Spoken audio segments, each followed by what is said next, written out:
Темата е за невидимите влияния.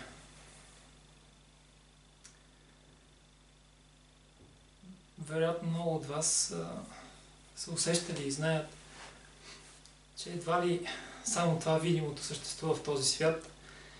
Има и нещо, което е отвъд тези сетива. И то се улавя, когато ума притихне, излезем от тази паразитната обусловена емоционалност, за която толкова много говоря, и започваш да усещаш една друга пулсация, една друга вселена, един друг свят. На предишното видео една жена ме помоли, ако може да направя видео за тези влияния, и така или иначе имах и в плановете си.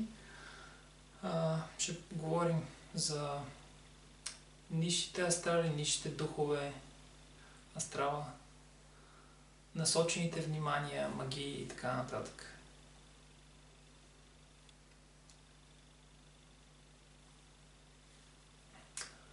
Знаете, чували сте, виждали сте, слушали сте и така нататък,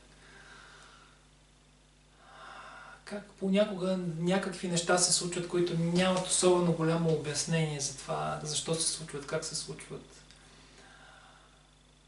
Така се получава, че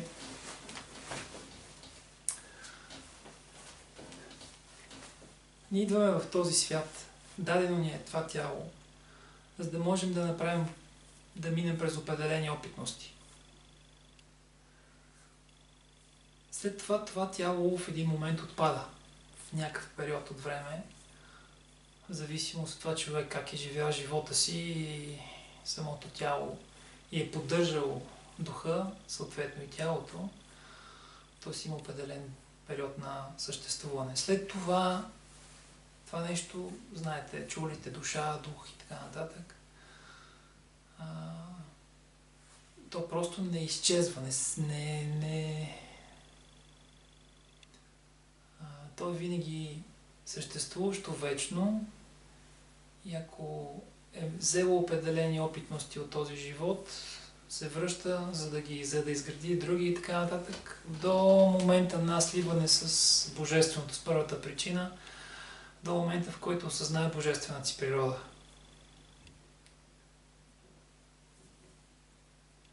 Има хора, които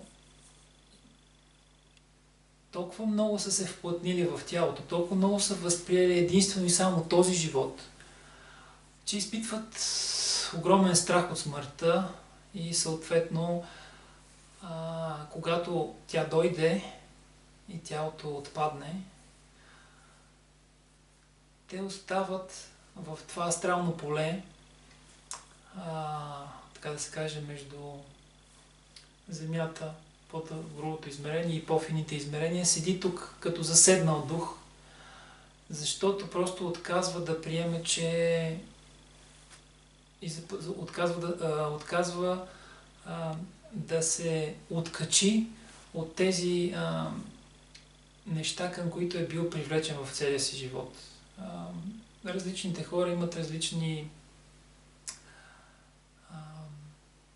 как да го кажа, привързаности, обвързаности.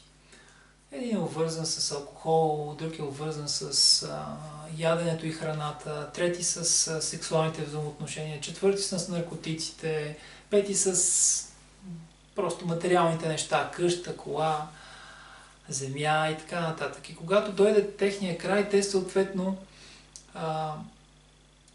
толкова са обвързани и закачени, че не осъзнават, че са вече в преход. И седят като астрално поле. На тези не успяват да преминат през това астрално поле, за да продължат останалите нива на еволюция нагоре, съответно до там, докъдето е стигнал, и след това отново да се върнат, за да продължат инкарнацията. И се случва нещо като без да осъзнават тези същности, тези души се закачат за най-близките, особено когато близките също не са готови да ги пуснат и да ги освободят, те да си тръгнат по своя път. държат ги в съзнанието си емоционално.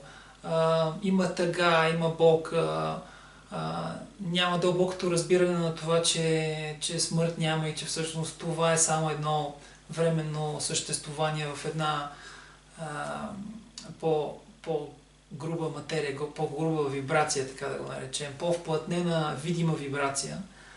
И съответно продължават да държат в съзнанието си тези хора, и когато това се случва, те не могат дори и да успеят да осъзнаят какво се случва, те просто не могат да бъдат откачени заради тези чувства и емоции, които изживяват техните близки в материална форма.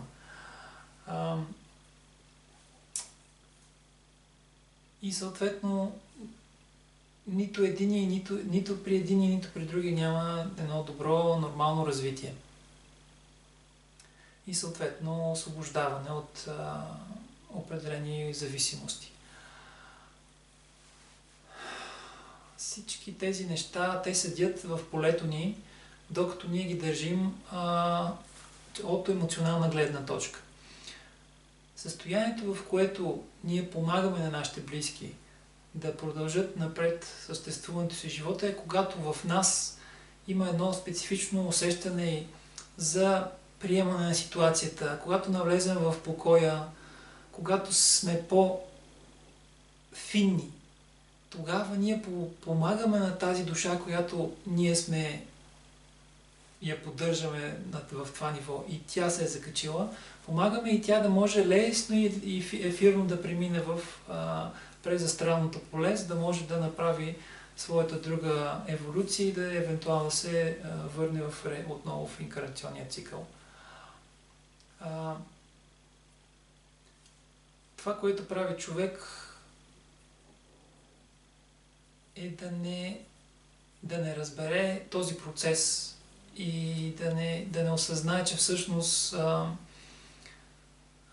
това не е чистата истинската любов и чистата истинска обич, да страдаш за някой, който си е отишъл. Истинската любов е това да приемем и да усетим, да видим това, което човека всъщност, как е живял, какво ни е дал в живота, с какво ние сме станали по-уравновесени, по-устойчиви, по-заземени, по-осъзнати, по-добри.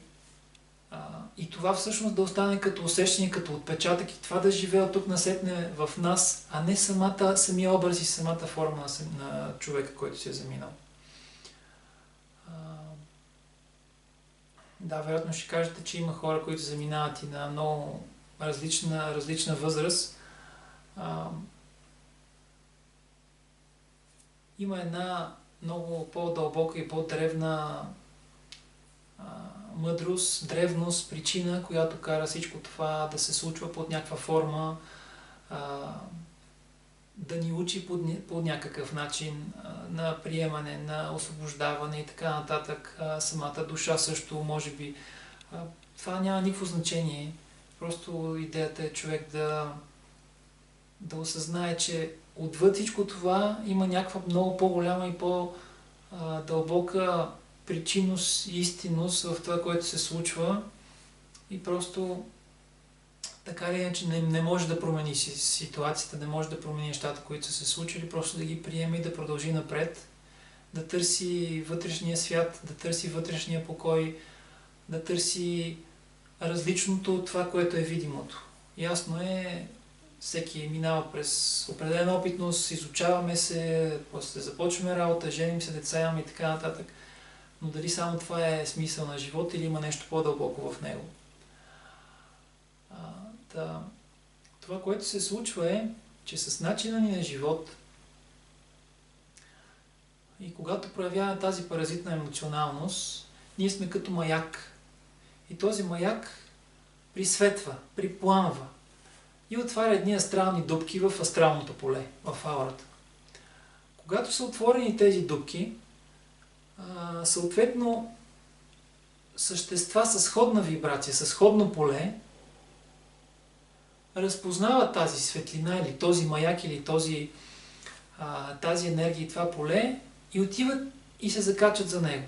И така започват съответно да черпат. И най-вероятно сте забелязали, че когато тръгне някаква емоционалност, в един момент тя става все по-голяма, човек става все по-агресивен, все по-чувствителен, вместо да намалява. Това е защото в началото ние сме отворили астралната дупка, припламнали сме, съответното астрално поле го е видяло, залепило се, закачило се, от тук насетне, черпейки от тази енергия, ви кара да ставате все по-емоционален, за да може да се възползва и да се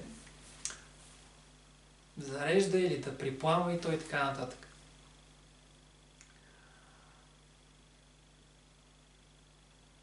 Както има души в астрала, които са били в човешка форма, така има и такива, които никога не са били в човешка форма.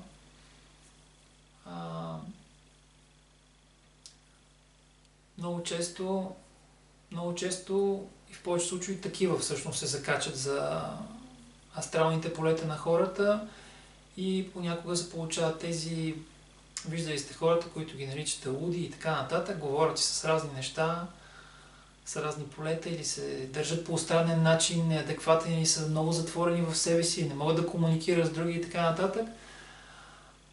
Това е защото просто такива същества много са се полепили по астралното поле, по аурата. И когато това се случва, всъщност човек няма толкова... Свива му се тороидалното поле, за което говорих. И започва да съществува в едни други измерения, в които ума и съзнанието губят връзка с самата реалност, в която сме дошли и която ни помага да се израснем в някаква духовна сфера.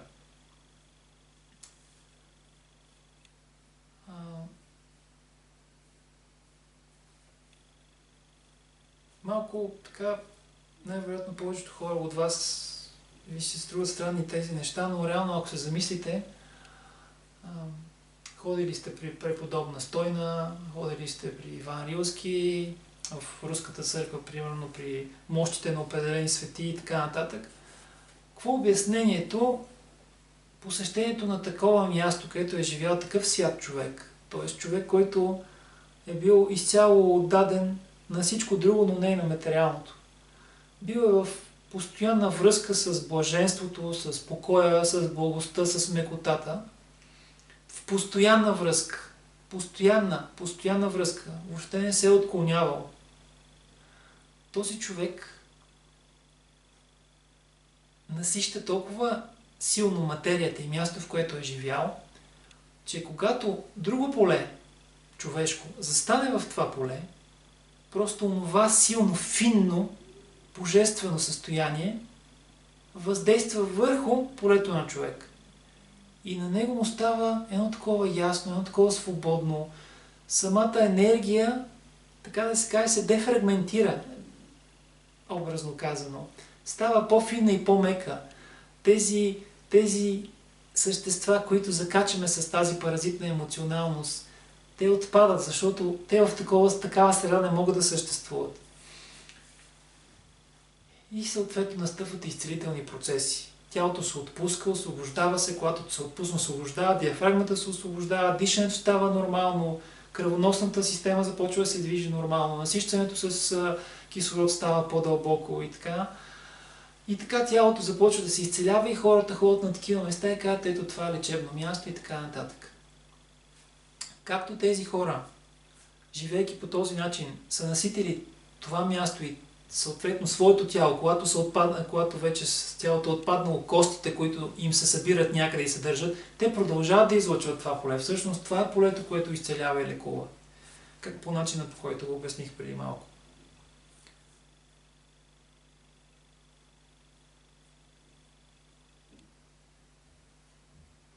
Всъщност,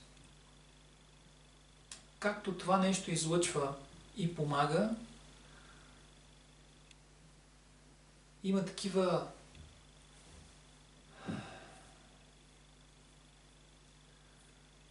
неща, които се събират от определени части от определени зони, които хората, които се занимават с магии, използват. Пера, кости, памук, коса, увиват ги в някакви неща, говорят се едни думи, този човек е с примерно много силно насочена мисъл, внимание, енергията е цялата вкарана в това нещо. Нареждат се там едни думи, като мантри, като молитви и така нататък. И съответно това нещо, което го правят, го насищат с такова поле. Без значение за какво е тази магия, нали, за смърт, или за раздяла, или за нещо друго, няма значение. Това е, което правят тия хора. Знаят го много добре това нещо, че самото внимание всъщност е енергия и то може да насища нещото. Съответно знаят какви неща да изберат, за които да могат много лесно да поемат тази енергия. Поемайки тази енергия, това нещо, след това слагайки се някъде, криейки го в зоната, върху където живее човекът, върху който иска да бъде въздействано, дали ще е в градината, в земята или ще е някъде зад някакво трудно достъпно място, което никога не се чисти, никога няма да се види къде е, зад някаква огромна секция или нещо такова. Това нещо седи и излъчва хората, които са в това поле, живеейки с матрична материална форма на съзнание, обусловена емоционалност, паразитно мислене и така нататък, съответно отворени, цялата аура е на дупки отворена и съответно това поле успява да въздейства върху полето на този човек, върху който е въздействано.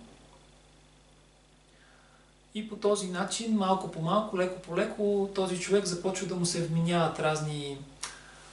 Пада му енергетиката, започва да търси по-тежки храни, алкохоли, въздейства му се върху психиката, прибягва до токсични напитки и разни други неща и малко по малко започва да отравя тялото и съответно да отравяйки и съзнанието и леко по леко съответно го води до определена насока.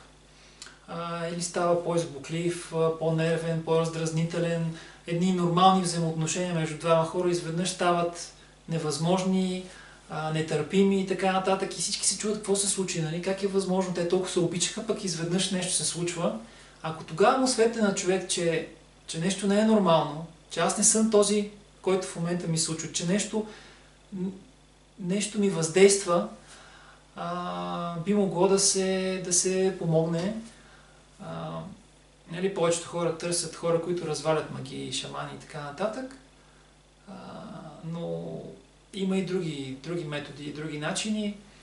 Когато се осъзнае това нещо, че нещо се случва, едното от нещата, ако може да се потърси, да се потърси за някаква такава странна вещ, овита, обрязана, завита, завързана с нещо, да бъде изгоряна, изхвърлена, след това самият човек да започне да прави нещата, за които говоря, да прилага петте принципа, да променя менталността, да започне с диафрагмното дишане, да смени храната, за да олекне тялото. В момента, в който олекне тялото, стане по-финно, по-ефирно, по-нежно, когато намери човек време за дишане в уединение и усамотение, като предното видео, тогава той започва да разгръща тороидалното поле и да опъва, да вплътнява аурата и да я изчиства от всякакви такива дупки и съответно се получава откъчване, откъсване и отхвърляне на този тъмен черен облак, който е влязъл в неговото поле. Другия момент е, препоръчвам на хората, ако намерят време и възможности, да престоят някъде над 2000 метра, някъде в планина, с разходки, с дихателни практики, с чиста храна. Надморската вълна също помага за откачане дали ще е астрал, дали ще е насочено внимание. Също така пирамиди, куполни пространства, конусни, да се престоява под тях за определено време. Примерно църквите, най-голямата, най-високата част, където е най-големия купол, там може да седи човек също. идеята е да седи в пълен покой. Да освободи диафрагмата, да освободи сфинктера, коремата, долната част на коремната мускулатура, за да може да направи заземяването, за да има въздух и земя в баланс и просто да се отпусне, да не мисли за абсолютно нищо, просто да се наслаждава на покоя, да се наслаждава на свободата, на мекотата.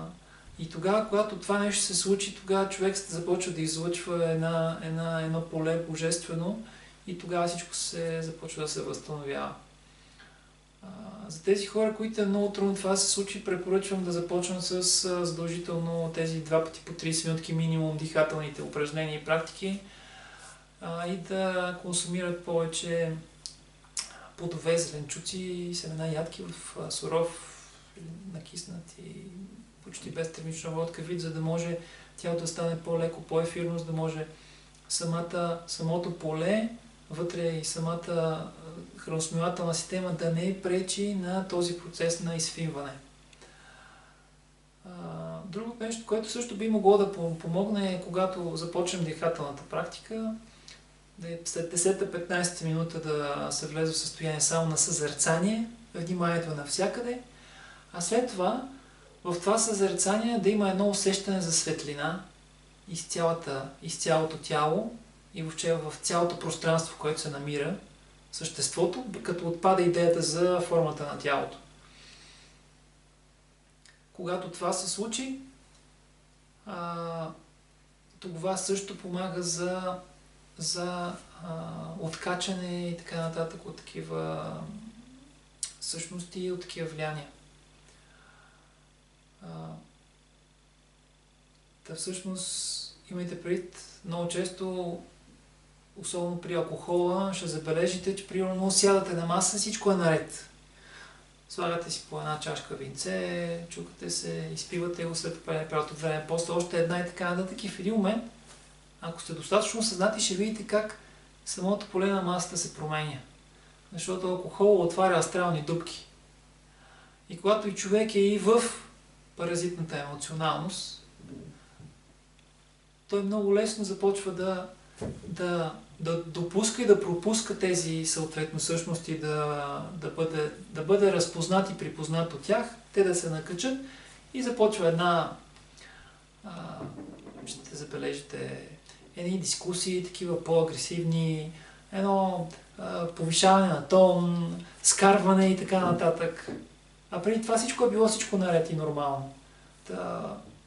Аз това постоянно го забелязвам, особено с приемането на алкохола, как при повдигнато ти е хубаво, ти е срещнал си хора, обаче в един момент алкохола малко повече така като въздейства и особено ако лесно този човек допуска вмешателство и въздействие от такива същности, съответно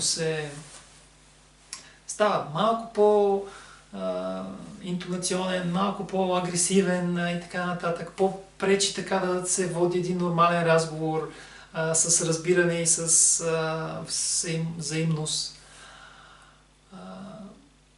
Това са знаците, всъщност, че има астрален пробив. При тези хора, които са по-така асоциални и така нататък, много често съм срещал, има такива по-тежки вмешателства. Има понякога, когато няма добра, силна връзка на духа с тялото, с това физическо тяло, с което човек е дошъл, и самият той от прекалено силна някакъв вид емоционалност, някаква насока е някакси загубил смисъл и желанието и идеята за живота като такава. Духа леко така се отделя, остава една по-финна нишка. Тогава има едни по-такива сериозни същности, които влизат в тези тела и виждате един съвсем различен човек, със съвсем различно мислене, съвсем различно отношение, получават се и шизофрении и са доста сложни нещата. На такъв човек, ако ви е близък, дете и така нататък, искате да помогнете, това единствения начин е самите вие да стигнете до тези състояния, т.е. да промените целия си начин на живот, да стигнете от тези състояния на дълбока вътрешна осъзнатост, на покой, да излезете отвъд обусловения ум, трудно или не, ако искате да помогнете, е нужно да го постигнете и съответно да пребивавате, този човек в нужда да пребивава във вашето поле, като вие не трябва да има, значи това е състояние отвъд страха, дори отвъд страха от смъртта, в което просто вие сте приели божествения облик, приели сте любовта в сърцето си като нещо, което е излъчващо се извън вас и това всъщност може да въздейства. Също така може да каче този човек на по-високо, да му дават по-чиста храна, чиста изворна вода. Когато практикувате, да практикувате заедно с него, доколкото е възможно. Ако той не може, вие практикувате, но до него, да е във вашето поле и това поле ще въздейства неминуемо. Усещате тази, чувствайте, не с обусловени ум да си представяте някаква светлина. Това е едно усещане на усещане и чувстване, че самата светлина това сте вие. И когато това успеете да го интегрирате и да го постигнете, тогава наистина неминуемо ще има абсолютни резултати. За магиите няма какво да се плашим и притеснявам от тях. Те също са дадени и са позволени от Божественото да съществуват в този живот и да се случват в света, за да направят хората още по-финни, още по-духовни, още по-силни, за да търсят начините, за да търсят, когато не търсят и не такова, просто ще заминават от този свят и се връщат отново на площадката тренировъчната. Всъщност това е свободната воля, всеки да разбира живота и да преценява как ще го живее и по какъв начин и до каква дълбочина ще стигне в него. Или дали просто ще си остане една биомаса, която се храни, отделя и спи и ходи на работа, или ще потърси някаква по-дълбока и по-вътрешна причина за всичко това, което се случва и защо въобще е тук. Ще спре да се вплътнява и да възприема света чрез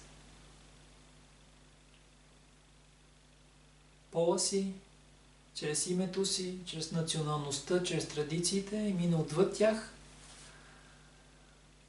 и осъзнае една друга и усети една друга красота, едно друго измерение на съществуване в физическа форма. Когато това се случи, тогава започва да излъчва и да отделя и тогава започва да променя всичко около себе си.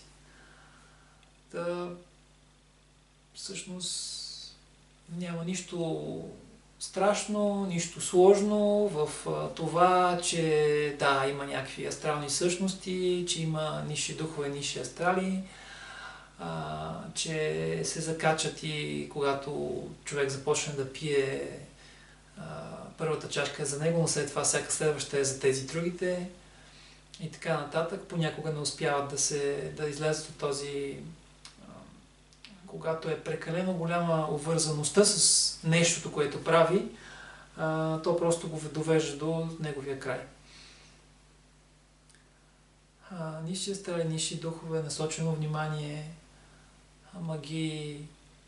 Понякога, когато всъщност всеки един човек е и магиосник. Това, което се случва, т.е. пуска магии постоянно особено когато завижда на някой за нещо. Дали, че било красив, че е много красив този човек, лего колко е хубав и така нататък. И в тази завист има насочено влияние. До някъде почти всички хора са някакъв вид черни магиосници, които пускат насочени влияния към определени хора, когато проявят такъв тип паразитна емоционалност на завист, на злоба, на несъгласие, на неодобрение и съответно, но това е много по-леко съответно от тези другите неща, които професионално хора се занимават с това. То държи няколко дена и в един момент отпуска и освобождава. Лесно се справя с него, просто на чешма пускате течаща вода и просто измивате си очите и след това водата така прехвърляте зад вас. Взимате водичка и прехвърляте зад вас няколко пъти. Сядате малко на уединение, осамотение, правите дихателната практика и тези неща, тези влияния отпадат много лесно и бързо. Друго, което се случва е, когато близък човек замине, познат или нещо такова и ние така проявим някаква емоционалност и следващите дни, примерно, забелязваме, че принципно, стандартно всичко ни е същото в живота. Работата е същата, заплатата е същата, колата е същата, жената е същата, всичко е нормално, обаче ние под някаква форма някакси не сме същите. После сме такива едни затворени, странно ни е. Просто няма го чувството за радостта от живота. По-различно е при нас. Тук трябва да ни светне лампичката, че всъщност може би сме закачили тази същност за нас под някаква форма. Принципно много лесно, когато човек осъзнае, че има някакво закачане, може с своето собствена лична воля директно, ясно и категорично да заяви, че това поле е единствено и само за него и за неговото развитие и отказва да го споделя с нещо друго. Тогава това нещо, чрез самата осъзната, насочена воля и внимание от самия човек, откача тази същност. Но по-добрия път и по-дълбокия и този, който води до дълбоко вътрешно развитие и духовност, е този, в който човек, усещайки това нещо, и знае, примерно, как ще разбере кое е, всъщност е когато името на този човек много често му влиза в съзнанието. Но той не обръща внимание, че това нещо се случва. В момента, в който се усети, че нещо не е наред с неговото отношение към живота, състояние и види, че това нещо и усети, че някакво име се върти, пък това име е някакъв близък, който скоро си е заминал, може да седне отново пак за това, което говоря в самотемни уединение, да започне дихателната практика, да почувства тази същност с любов, с усмивка, в пълен покой и когато той изпадне в дълбокия покой и за да изникне това божественото състояние на любов, пълното приемане на света такъв какъвто е, без нито едно осъждане и капчица осъждане няма, тогава ние помагаме на този човек да мине през астралното поле и да отиде нагоре. Имал съм случаи, с които хора, които ми станаха близки в последствие, но избраха и много други пътища и това ги обърка и му обърка всичко и така не, че си заминаха. Съм ги усещал в полето ми, държал съм ги известно време, след което, изпадайки в тези състояния, усещам как се отделят и освобождават и им помагам дори отвъд тялото да преминат по-лесно към по-финните измерения.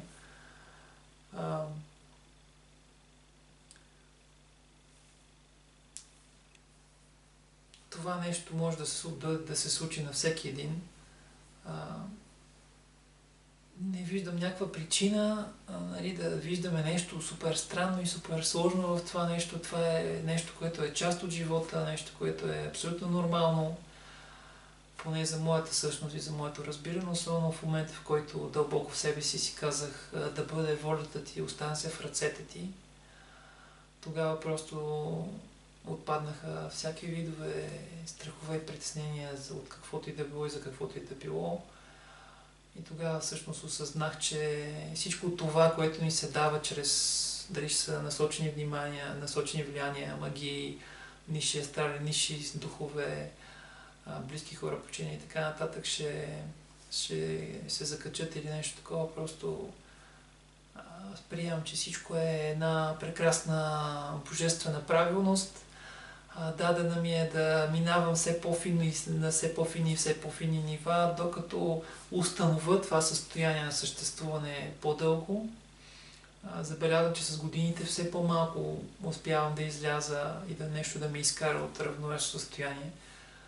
И всъщност в един момент най-вероятно ще бъде установено изцяло и постоянно, и тогава помощта за всеки и за всичко и ще бъде много по-силна и много по-въздействаща.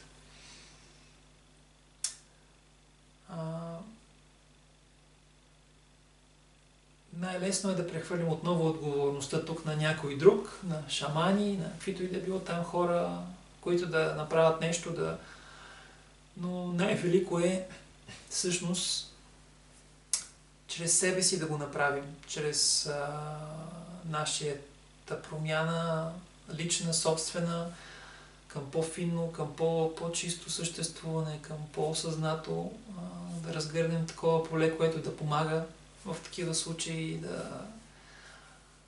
Това за мен е истинския път и правилния, е всъщност истинския лечител. Това е този, който помага на другия сам, със собствени сили, със собствени средства, да излезе от състоянията, в които е.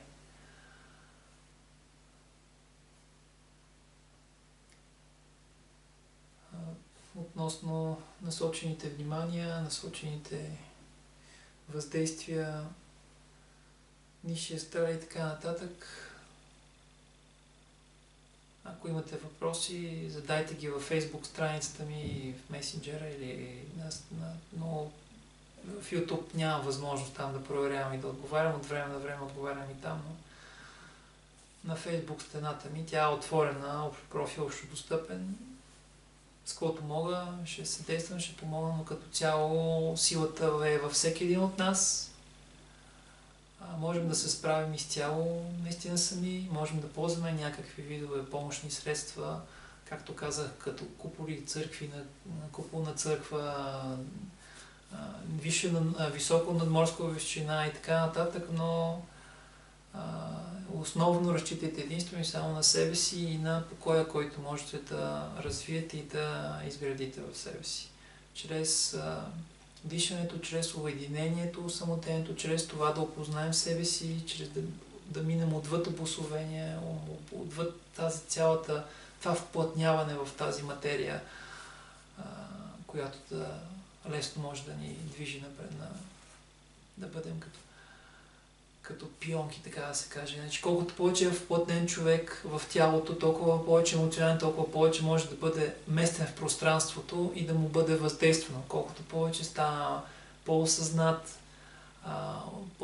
по-малко му въздейства ума, излиза отвъд паразитното мислене, толкова по-лек ще бъде и по-фин живота и осъзнат, и ще видите, че просто по съвсем друг начин всичко се случва.